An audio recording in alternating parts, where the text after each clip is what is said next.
Hello, this is War on Maps, and yeah, this video is gonna be the new empires video, and yeah, so I'm just gonna state something. Don't don't get confused with this being the UK. It is not. It is the rest of Argentina, which is still at war with the US and sometimes wins, but then it gets pushed back. Yeah, we're not just gonna focus on that. All right, so yeah, let's get this video started. So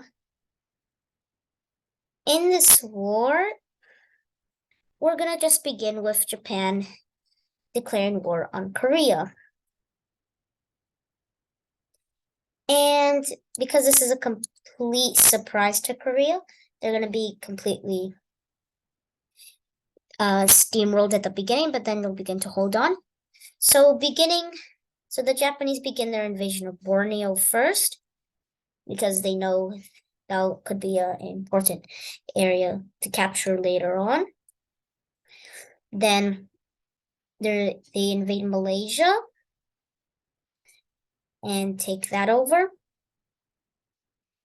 But now Korea is ready, and they begin to push into Manchuria as they are capturing this bay. They captured most of it, but not all. Then they also begin to push in to try to capture the rest of Shanghai, which they are successful. But now the Japanese are beginning to send their troops into China, and that allows them to be able to push them back.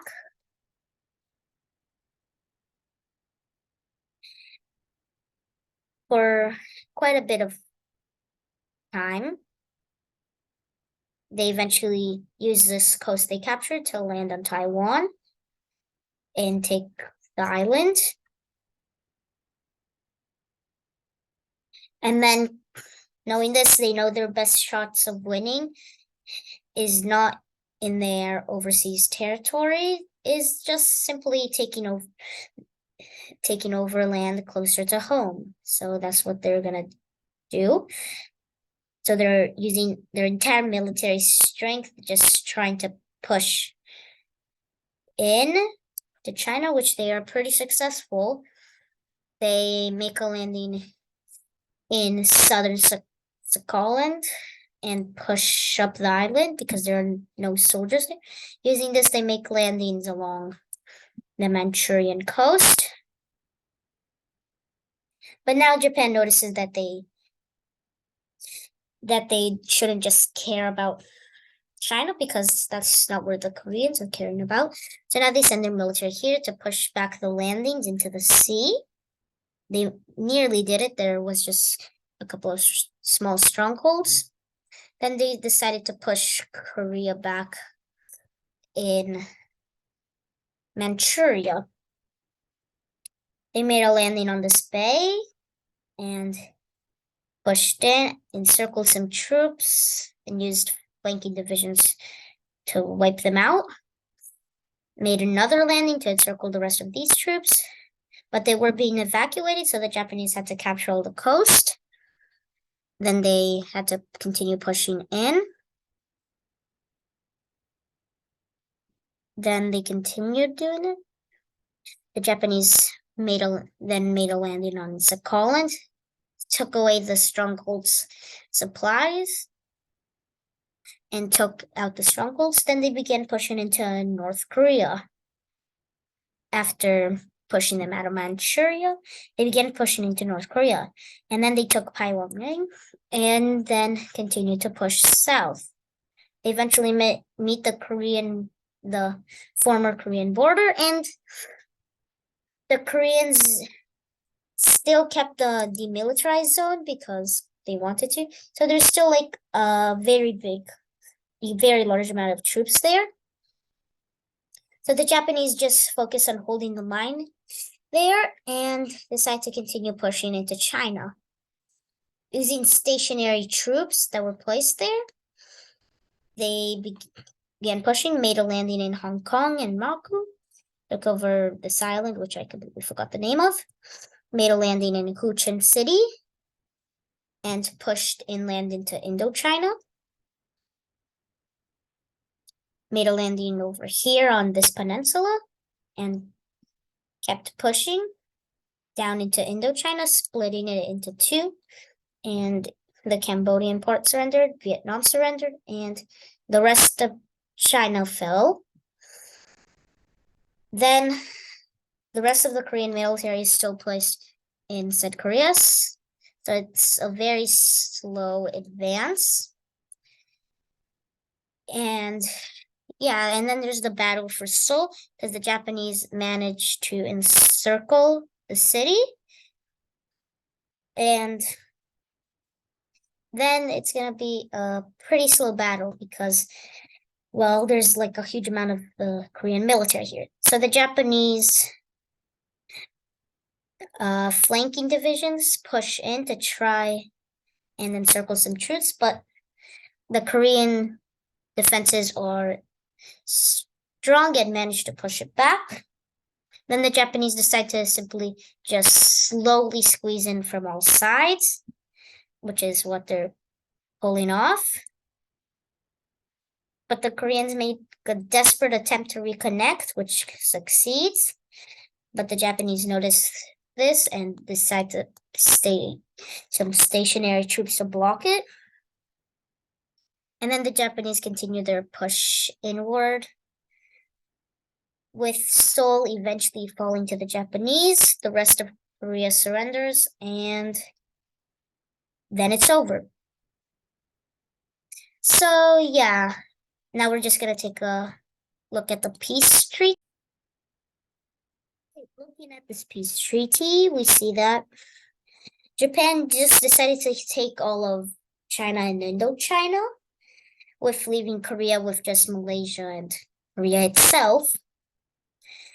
And yeah, that's going to be the end over there on that war. The next thing happening will be Italy and France going to war because they felt like it. And because there was a little border dispute in Austria, so the French decided to declare war on Italy. And Italy was very prepared for this because they were also preparing to do the same thing. But the French were just beat them to it. So the French began invading the remaining parts of Poland and began invading Czechia and Slovakia and continued pushing into the Balkan region. But then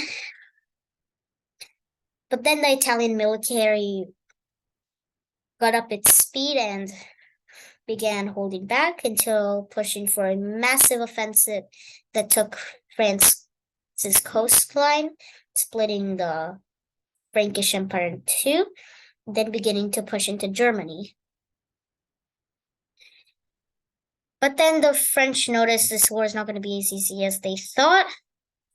So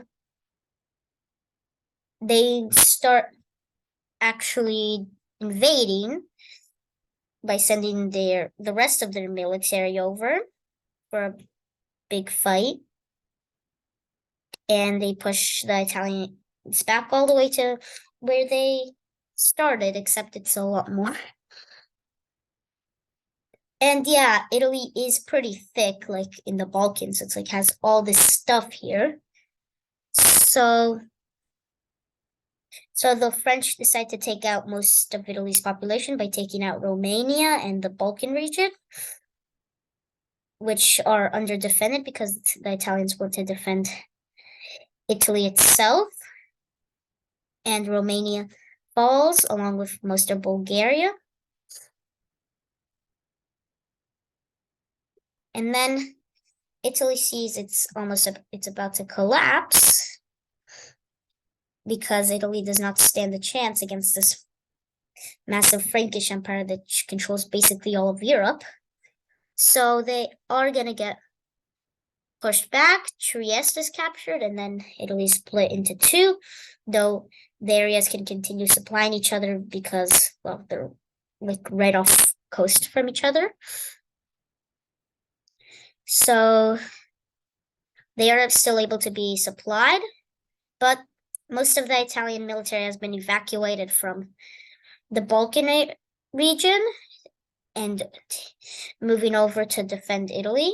And then the Italians managed to push the French back all the way to the Alps and also managed to take out Corsica and a small advance into France itself. But then again, France is winning this because they have like all this stuff here. And speaking of all that stuff, all that stuff is beginning to rebel because they don't like how the French are taking it over, and they want the Italians back. So the French have a big problem. So they consult Ukraine, which decides to just join on their side for extra land out of Italy. So the Ukrainian military is able to push in and capture and take out most of the rebellion along with some French units. Then together they push Italy out of France and then push all the way to the Alps where the Italian military has fortified. They make a landing in Corsica, then go around and make a landing in Tunisia and all across Libya's big cities, which makes the entire area surrender. Now they are able to land in Sicily and push up the boot till they are held at a major Italian force. And yeah, that's what happens.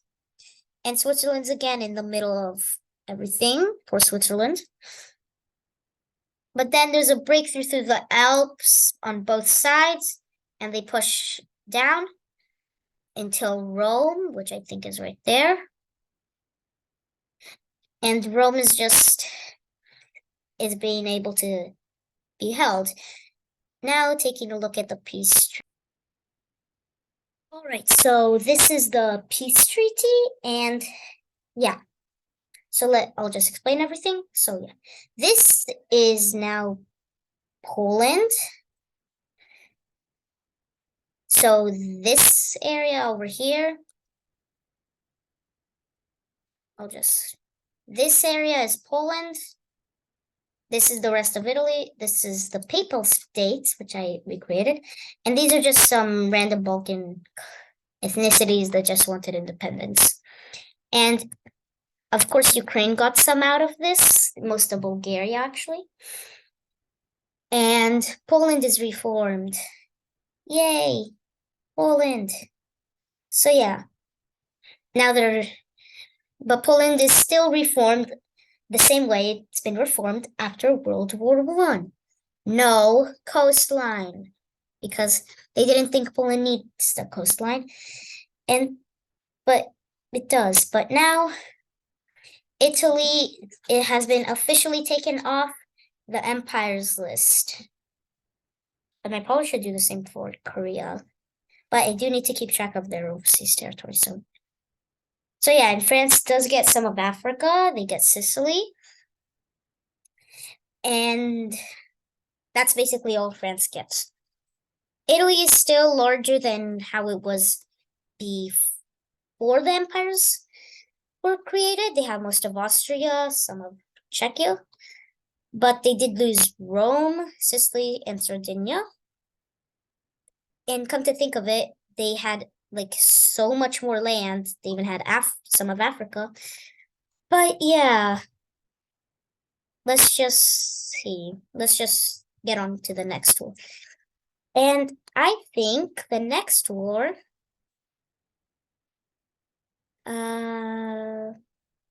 would be a world war where every empire goes to war, and that will probably mark the end of the series. But first, I'm sorry, Argentina, but your little stronghold that would surrender has finally surrendered, and now Argentina is gone.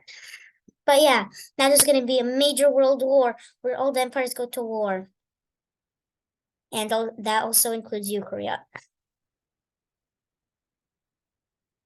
So yeah, let's get this started. There will be, so yeah, let's just get this started. So the Americans immediately capture French Guiana and that island of Korea, and then make a land, and then decide to make a small agreement with the British that they won't attack each other till they're the only ones left, because they know they will be the only ones left. So yeah, the British are in big trouble in Europe, but they are able to hold positions, except against France in Germany, which they are able to capture most of the western portion of Germany. Also, they are also able to capture Berlin. And then that's what happens. Portugal is able to hold on because of some terrain. But now Russia is deciding to push into France because that's the only empire they border outside of Japan. So now, speaking of Japan, Japan is going to just do what they wanted, what they didn't do last time, and that is just take over all Korea. And there are some empires that were not in any wars, such as India. Actually, that's the only one. I wasn't in any wars, but yeah, India is like very powerful. They have most of the world's population. So they are gonna be invading. They're gonna be trying to invade Japan and do really well in capturing some islands and Indochina. But that's as far as they get, as the Japanese military has arrived, and they are stopped. Then the Indians try to push into Pakistan, but the British say no, and the Indians know they don't want to fight a two-front war, so they just leave that. And the British, with help from the Americans, but mostly the British, make a landing in France, capture Paris, Benelux, Germany, everything, and then I don't need to explain it. It's just the US and the UK can steamroll the Frankish Empire over here. Sorry, but just accept reality. That's just how it is. There's no chance the French will be able to hold on for a significantly long enough time for me to actually explain anything here. So the French are gone. So now the last empires left are the Russian, Japanese, Indian, and American. So yeah, now the Russians are gonna push into Poland, and Poland notices that they could be on Russia's side, so they join and push into Germany, capturing Berlin. But now more American soldiers are arriving, and they are able to be pushed out of Sweden, Denmark, and pushed back in Germany. And there's also a spearhead that captures Berlin. And then there's an advance through the Caucasus region. And Poland notices they could just make an agreement with Britain and the US that they will just leave the war and join in on their side, and in return they get the rest of Poland, because that's all they want. And they agree, so they join, with now the Polish army being on the British and American side. They're able to push into the rest of Poland, the Baltics, and Russia's in big trouble. But the US is also kind of committed to fighting the Pacific region along with India. So the US is gonna begin making landings on some islands to help India out. They make a landing in Java, capture the southern portion of Sumatra, and then making a landing on this island and then on Sulawesi. And the Japanese are kind of focused on holding back India, so this is a big surprise for them, and they're continuing to be pushed out of the Philippines, and there's even a landing in China, New Guinea, and eventually there's a landing in Melbourne, Sydney, Perth, and then that's basically all of Australia's population, so they decide to capitulate. But now there's the hardest part to get through: China and Japan themselves. So basically, the Indians made a breakthrough through the Himalayan mountains when in the lower areas near Myanmar, and were pushing deep into China, making sure to stabilize their fronts. But eventually the front got overstretched and they needed to stop. But then with Americans arriving, the front could be extended even more until it captured Beijing. And with that, the landing here is succeeding and continuing to move around, capturing Hong Kong, major cities along the coast. Eventually, it even captures Shanghai, this Tianjin. This massive part of China is forced to surrender, and Japan knows they don't stand a chance, and they surrender.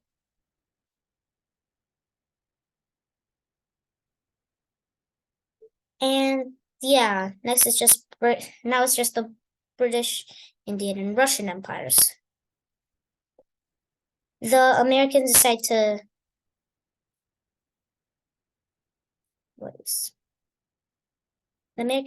to violate the treaty, pushing back the Indians in that area. Then he's out because of the agreement with Britain. They are able to push in from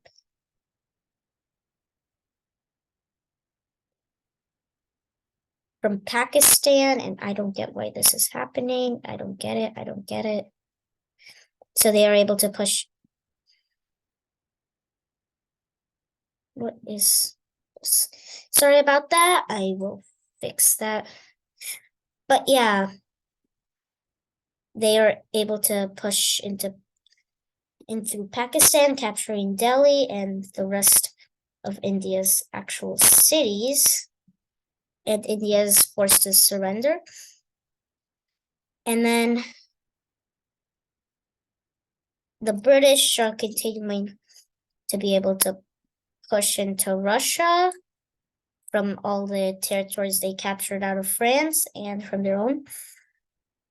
And eventually, Russia is also forced to surrender. And now there's only two empires left, which are the British and American empires. So the Americans make a landing in South Africa and move in through Africa. They decide to invade Namibia and Angola for supply reasons, and then push in. And then after continuing to push into Botswana, the DRC, all the British colonies in Africa, except for Egypt, are forced to surrender. But then Israel is dragged onto the American side, and they push into Sinai and capture Cairo, making the Egyptian colony have to surrender. Then together they invade Jordan to be able to push into Iraq and eventually take over Kuwait and Iraq, making the southern area also forced to surrender. Then landings on Qatar, the UAE, and Oman are there. And then all the American soldiers that were in the Russian offensive are now against the British. So the British have to also deal with all those, which eventually connect to try to establish the nice front because they have pretty resource-rich area. And this video is already getting too long, but I do think you guys would understand that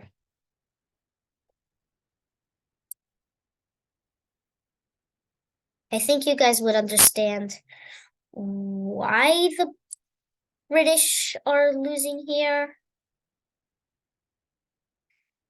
But yeah, I'm just gonna highlight the rest of the blue.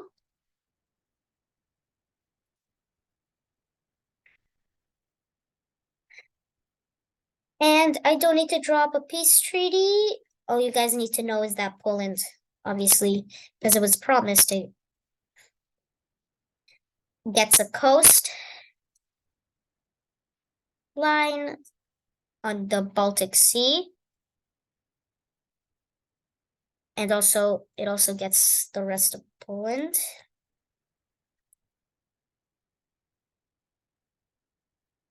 So let me just do that really quick.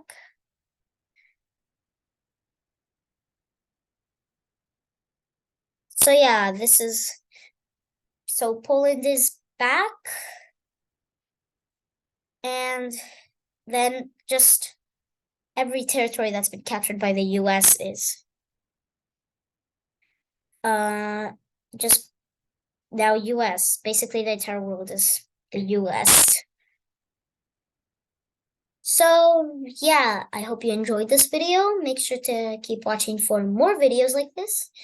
Also, don't forget to like, subscribe, and share because sharing helps more people subscribe and that really helps out my channel. So please do that. And I will see you next time. Bye.